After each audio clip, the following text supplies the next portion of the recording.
Hello दोस्तों, आपका स्वागत है अपने YouTube channel Brijbhan chemistry academy में। आपका यूपी टेट का पेपर बहुत ही नज़दीक है और आप जानते हैं कि किसी भी पेपर के लिए उसके पिछले साल के प्रश्न पत्र कितना ज़रूरी होते हैं और कितना इम्पोर्टेंट होते हैं परीक्षा के लिए।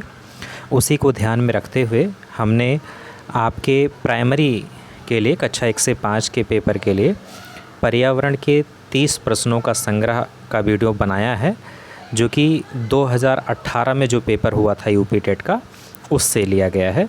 तो आप लोग इस वीडियो को ध्यान से देखें और बहुत इम्पोर्टेंट प्रश्न हैं। आपको पेपर में इससे 2-3 प्रश्न मिल ही जाएंगे, रिपीटेड इससे ज़्यादा भी मिल सकते हैं। तो बिना लेट के हुए आइए हम लोग सॉल्व करते हैं इसको। पहला क्वेश्चन है, विश्व पर्यावरण दिवस कब मनाया जाता है? तो इसको तो आप लोग बहुत अच्छे से जानते होंगे कि विश्व पर्यावरण दिवस 5 जून को मनाया जाता है, 5 जून को। सो ऑप्शन सी करेक्ट है। ये बहुत इम्पोर्टेंट प्रश्न है, इससे कई प्रकार के प्रश्न बनते हैं। तो इसको एक बार देख लेते हैं कि इसे कैसे कैसे बन सकते हैं प्रश्न। तो इससे थीम पूछी जा सकती है आपसे कि इस बार 2026 की थीम क्या थी विश्व पर्यावरण दिवस की। तो हम आपको बताएं, इसकी थीम थी प्रकृति से प्रेरित जलवायु के लिए हमारे भविष्य के लिए, ये थीम थी। और मेज़बान देश कौन सा था ये भी पूछा जा सकता है। तो मेज़बान देश था अज़रबैजान। ये भी पूछा जा सकता है कि पहली बार कब मनाया गया था। तो हम आपको बताएं कि 1973 ईस्वी में पहली बार मनाया गया था विश्व पर्यावरण दिवस, क्योंकि पृथ्वी शिखर सम्मेलन स्टॉकहोम में जो 1972 में शिखर सम्मेलन हुआ था, उसमें ये पारित किया गया था कि हम लोग 5 जून को विश्व पर्यावरण दिवस मनाएंगे। तो अगले साल 1973 में मनाया गया था।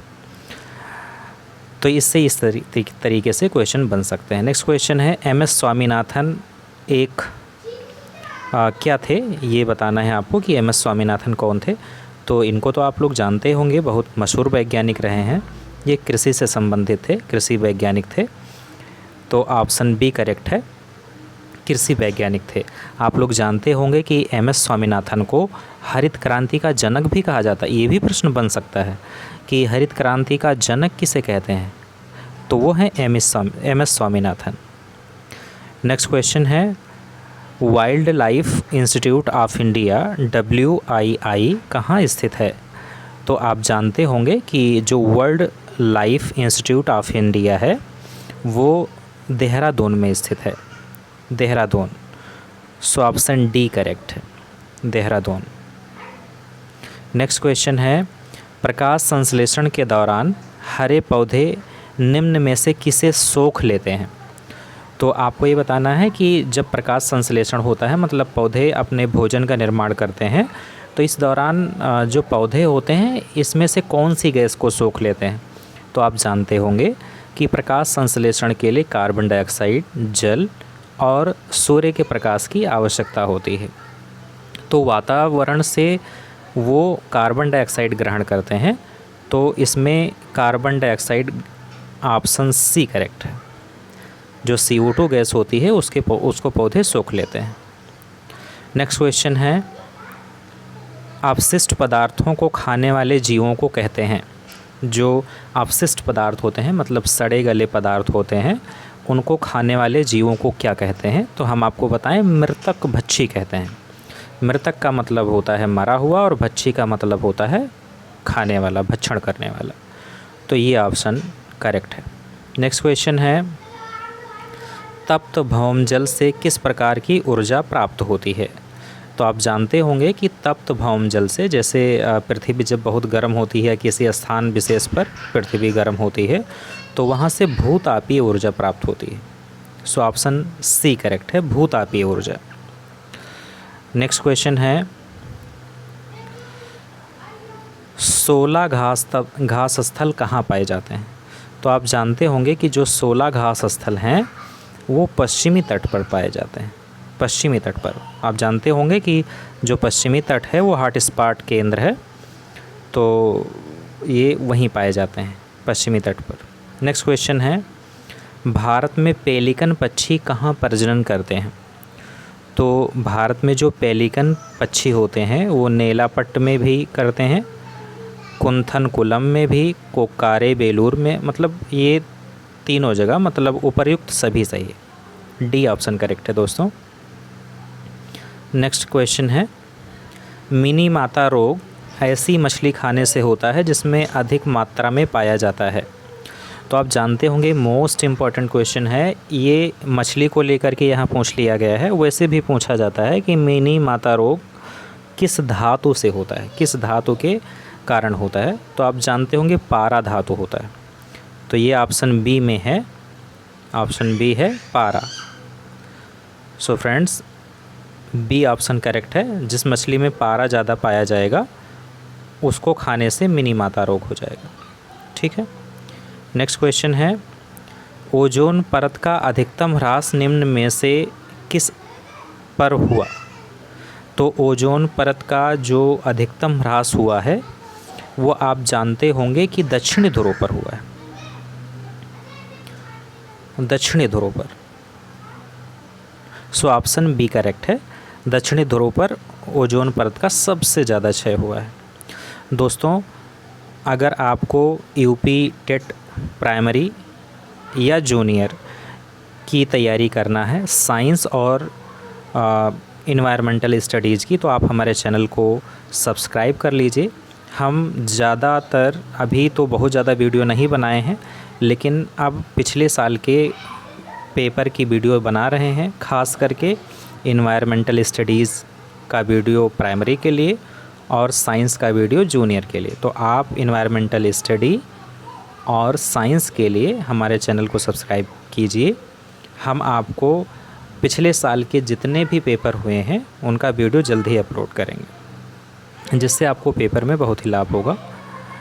तो नेक्स्ट क्वेश्चन करते हैं, इनमें से कौन भारत का प्रथम मुख्य न्यायाधीश था। तो आप जानते होंगे कि हीरा लाल जे कानिया प्रथम मुख्य न्यायाधीश कौन थे, हीरा लाल जे कानिया। सो ये सी ऑप्शन करेक्ट है। नेक्स्ट क्वेश्चन है, रेड डाटा बुक किससे संबंधित है। तो आप जानते होंगे कि IUCN एक संस्था है, IUCN, आप इसका पूरा नाम भी जानते होंगे, international union for conservation of nature, जिसकी स्थापना 1964 में हुई थी। ये समय समय पर रेड डाटा बुक और ग्रीन डाटा बुक जारी करती है। तो ग्रीन डाटा बुक से भी क्वेश्चन बनता है, रेड डाटा बुक से भी क्वेश्चन बनता है, कई बार बन चुका है। तो रेड का मतलब खतरा होता है ना, तो ऐसे जीव जिनकी प्रजाति संकट की स्थिति में होती है, मतलब उनकी प्रजाति ख़त्म होने वाली होती है, उनको रेड डाटा बुक में रखा जाता है। और जिनके ऊपर कोई संकट नहीं होता है, जिन प्रजातियों की संख्या बराबर रहती है विश्व में, उन्हें ग्रीन डाटा बुक में रखा जाता है। तो आप जानते होंगे कि रेड डाटा बुक में किसको रखा जाएगा, विलुप्त के करीब जीव, मतलब जिनकी संख्या बिल्कुल घट जाती है। So C option correct. Next question है, इनमें से कौन वर्तमान राष्ट्रीय महिला आयोग की अध्यक्षा हैं। तो ये पेपर दोस्तों 2018 में हुआ था, ये करंट अफेयर का प्रश्न है। उस समय जो महिला अध्यक्षा थीं वो थीं रेखा शर्मा, लेकिन इस समय जो महिला अध्यक्षा हैं वो हैं विजया किशोर राइटकर। विजया किशोर राइटकर ये अपना पदभार 22 अक्टूबर 2024 से ग्रहण की हैं। तो ये ध्यान रखिएगा, ये क्वेश्चन बन सकता है, करंट अफेयर का है लेकिन बन जाएगा, विजया किशोर राइटकर। नेक्स्ट क्वेश्चन है, लोकसभा और राज्यसभा की संयुक्त बैठक किसके द्वारा आहूत की जाती है। तो आप जानते होंगे कि लोकसभा और राज्यसभा की जो संयुक्त बैठक है वो राष्ट्रपति के द्वारा बुलाई जाती है। ये अनुच्छेद 108 के तहत बुलाई जाती है संयुक्त बैठक। नेक्स्ट क्वेश्चन है, संविधान के किस भाग में पंचायती राज व्यवस्था संबंधी प्रावधान दिए गए हैं। तो आप जानते होंगे कि संविधान के 9वें भाग में संविधान के 9वें भाग में पंचायती राज व्यवस्था का प्रावधान किया गया है। सो ऑप्शन ये करेक्ट किया गया है, ऑप्शन ये करेक्ट है 9वां। नेक्स्ट क्वेश्चन है 74वें संविधान संशोधन का संबंध है। तो दोस्तों जो 74वां संविधान संशोधन 1992 का जो अधिनियम था उसमें शहरी स्थानीय स्वशासन से संबंधित सुधार किया गया था। तो शहरी स्थानीय स्वशासन, इसमें बी ऑप्शन करेक्ट है, बी ऑप्शन करेक्ट। 74वां संविधान संशोधन शहरी स्थानीय स्वशासन। नेक्स्ट क्वेश्चन है किस गैस के वर्षा के पानी में घुलने से वर्षा का पानी अम्लीय हो जाता है। तो आप जानते होंगे कि अम्लीय वर्षा दो गैसों के कारण होती है, एक होता है SO2, दूसरा होता है NO2। ये गैस पूछा जाए तो SO2 और NO2, अगर अम्ल पूछा जाए तो H2SO4 और HNO3, मतलब नाम अगर पूछा जाए तो सल्फ्यूरिक अम्ल और नाइट्रिक अम्ल। तो इसमें देख लेते हैं कौन सा ऑप्शन है, सल्फ़र डाइऑक्साइड। ये देखिए चौथा ऑप्शन करेक्ट है, सल्फ़र डाइऑक्साइड। नेक्स्ट क्वेश्चन है भारतीय संविधान में विधि का शासन विचार कहाँ से लिया गया। तो आप जानते होंगे कि जो विधि का शासन है ये संविधान में इंग्लैंड से लिया गया है। कहाँ से लिया गया है, इंग्लैंड से। नेक्स्ट क्वेश्चन है लोकसभा के चुनाव हेतु अधिसूचना कौन जारी करता है। तो लोकसभा के जो चुनाव का अधिसूचना है वो आप जानते होंगे कि भारत का निर्वाचन आयोग करता है, निर्वाचन आयोग, भारत का निर्वाचन आयोग। ये ऑप्शन करेक्ट है। नेक्स्ट क्वेश्चन है लोकसभा की कार्यवाही के प्रथम घंटे को कहा जाता है। तो जो लोकसभा की बैठक होती है दोस्तों, तो जो पहला घंटा होता है उसे प्रश्नकाल कहते हैं। सब लोग पहले बैठते हैं तो सबसे पहले प्रश्न पूछा जाता है, फिर एक एक का उत्तर दिया जाता है। और ये भी जानते रहिए, इससे भी प्रश्न बनते हैं कि जैसे जो प्रश्न होते हैं वो दो प्रकार के होते हैं, तारांकित और अतारांकित। तो जो तारांकित प्रश्न होते हैं लोकसभा में उनका उत्तर जो संबंधित मंत्री होते हैं विभाग के, उनको देना अनिवार्य होता है, और जो अतारांकित प्रश्न होते हैं उनका आंसर देना अनिवार्य नहीं होता है। नेक्स्ट क्वेश्चन है वर्षा जल संग्रहण क्या है। वर्षा जल संग्रहण क्या है।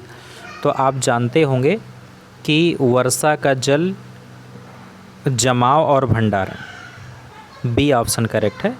जैसे वर्षा हुई तो बहुत ज़्यादा जल आता है, मतलब पृथ्वी पर आता है, आप जानते होंगे। तो उसका अगर इकट्ठा कहीं पर कर लिया जाए, उसको कहीं संरक्षित कर लिया जाए, तो उसे हम वर्षा जल संरक्षण कहते हैं। नेक्स्ट क्वेश्चन है भारतीय गैंडा कहाँ संरक्षित हैं। तो जो भारतीय गैंडा हैं वो काजीरंगा नेशनल पार्क में संरक्षित हैं। आप जानते होंगे कि जो काजीरंगा नेशनल पार्क है वो असम में उपस्थित है, और ये राष्ट्रीय उद्यान भी है। 1974 में इसकी स्थापना हुई थी। यह उद्यान एक सींग वाले गैंडे के लिए प्रसिद्ध है। नेक्स्ट क्वेश्चन है निम्न में से कौन सा पारिस्थितिक तंत्र में ऊर्जा प्रवाह के संबंध में सही है। तो इसमें से कौन सा क्रम है जो पारिस्थितिक तंत्र में ऊर्जा प्रवाह के लिए सही है। तो आप जानते होंगे कि सबसे पहले क्रम में उत्पादक आता है, तो इसमें है, लेकिन उत्पादक के जस्ट बाद उपभोक्ता होता है, अब घटक नहीं। तो ऑप्शन ये इनकरेक्ट हो गया। इसमें अपघटक है, ये भी इनकरेक्ट हो गया। ऑप्शन सी में देखिए पहले उत्पादक हो गया, उत्पादक के बाद उपभोक्ता हो गया, सही है, और उपभोक्ता के बाद अपघटक हो गया। तो ये ऑप्शन सी करेक्ट है, ये क्रम सही है। जैसे इसका उदाहरण हम बताएं, सबसे पहले उत्पादक में आते हैं पेड़ पौधे, जितनी वनस्पतियां होती हैं। जैसे पेड़ पौधों को या घास को कौन खाएगा, जानवर में जैसे गाय अब उपभोक्ता या जैसे बकरी, उपभोक्ता में जैसे अब बकरी या गाय को खाने वाले, और उसके बाद अपघटक, जब ये गाय को खाने वाले, जानवरों को खाने वाले या मांसाहारी जब मृत होते हैं तो उनको अपघटित करते हैं, जो सूक्ष्म जीव होते हैं वो खाते हैं। तो ये श्रृंखला सही है, सी ऑप्शन। नेक्स्ट क्वेश्चन है, कौन सी ग्रीन हाउस गैस वातावरण में सर्वाधिक मात्रा में उपस्थित रहती है? तो इसमें सबसे ज़्यादा जो गैस उपस्थित रहती है वातावरण में वो रहती है CO2, कार्बन डाइऑक्साइड। और मुख्य रूप से जो ग्रीन हाउस प्रभाव है, हरित गृह प्रभाव है, उसके लिए सबसे ज़्यादा जिम्मेदार भी यही गैस है, CO2। ये भी पूछा जा सकता है। नेक्स्ट क्वेश्चन है, किस वर्णक की उपस्थिति के कारण पौधे हरे होते हैं? तो आप जानते होंगे कि जो क्लोरोफिल होता है, क्लोरोफिल, इसके कारण पौधे हरे होते हैं। तो ऑप्शन डी करेक्ट है, क्लोरोफिल। आप जाने, ये ध्यान में रखिएगा, जो क्लोरोफिल होता है वो प्रकाश संश्लेषण के लिए आवश्यक होता है, और उसके साथ साथ क्लोरोफिल में मैग्नीशियम धातु उपस्थित होती है। नेक्स्ट क्वेश्चन है, मानवीय गतिविधियां जो पृथ्वी पर जलवायु परिवर्तन के लिए जिम्मेदार हैं वह हैं। तो कौन कौन सी परिस्थितियां हैं? सबसे पहले वनों को जलाना, हाँ ये बिल्कुल है, मानवीय गतिविधि है। नेक्स्ट है कृषि क्रियाकलाप, बिल्कुल ये भी मानवीय गति है। नेक्स्ट ऑप्शन है एरोसॉल कैन का उपयोग, ये भी मानवीय गति है। और तो फिर ये उपयुक्त सभी में आएगा, मतलब ये तीनों गतिविधियां हैं जो मानवीय हैं, जो जलवायु को प्रभावित करती हैं। नेक्स्ट क्वेश्चन है, यूफोरबिएसी फैमिली की कौन सी फसल बायोडीजल उत्पन्न करने के लिए जानी जाती है? तो आप जानते होंगे जेट्रोफा नाम का पौधा होता है जो बायोडीजल उत्पन्न करने के लिए जाना जाता है। इसे एक दूसरे नाम रतनजोत नाम से भी जानते हैं, जेट्रोफा या रतनजोत। द्विबीजपत्री का पौधा होता है यह, इससे बायोडीजल बनता है। नेक्स्ट क्वेश्चन है, जड़ी बूटियों की रानी भारत की सबसे पवित्र जड़ी बूटी है। इस औषधीय पौधे का हिंदू धर्म में बहुत महत्व है और इसका वानस्पतिक नाम ओसिमम सैक्टम है। इसको सामान्यतः किस नाम से जाना जाता है? तो आप जानते होंगे कि तुलसी का वैज्ञानिक नाम ओसिमम सैक्टम है और इसे ही हिंदू धर्म में पूजा जाता है और औषधि या जड़ी बूटी के रूप में भी उपयोग किया जाता है। जब सर्दी जुकाम होता है तो लोग इसका काढ़ा पीते हैं, तो तुलसी सही है। नेक्स्ट क्वेश्चन है, पीने के लिए सुरक्षित पानी को क्या कहा जाता है? तो जो दोस्तों पीने के लिए सुरक्षित पानी होता है उसे पीने योग्य पानी कहेंगे। ऑप्शन ये करेक्ट है। नेक्स्ट क्वेश्चन है, वर्ष 1984 की भोपाल गैस त्रासदी निम्न में से किस गैस के रिसाव के कारण हुई थी? तो आप लोग जानते होंगे कि भोपाल गैस त्रासदी बहुत सारी त्रासदियों में एक भयानक त्रासदी थी जो 1984 में भोपाल गैस में हुई थी। मिथाइल आइसोसाइनेट एक गैस थी, उसी के रिसाव के कारण ये हुई थी। लगभग 4000 से अधिक लोग इस त्रासदी में मारे गए थे और बहुत ज़्यादा लोग घायल भी हुए थे। तो ये मिथाइल आइसोसाइनेट, मतलब ये ऑप्शन करेक्ट है दोस्तों। इस तरीके से आपका 30 प्रश्न समाप्त होता है। बाकी आप इस वीडियो को इस चैनल को सब्सक्राइब कर लीजिए, वीडियो को लाइक कर दीजिए अगर आपको इससे थोड़ा सा भी लाभ मिल रहा है, और आप रेगुलर बने रहिए हमारे चैनल पर, जिससे आपको यूपी टेट से संबंधित वीडियोज़ मिलते रहेंगे। धन्यवाद।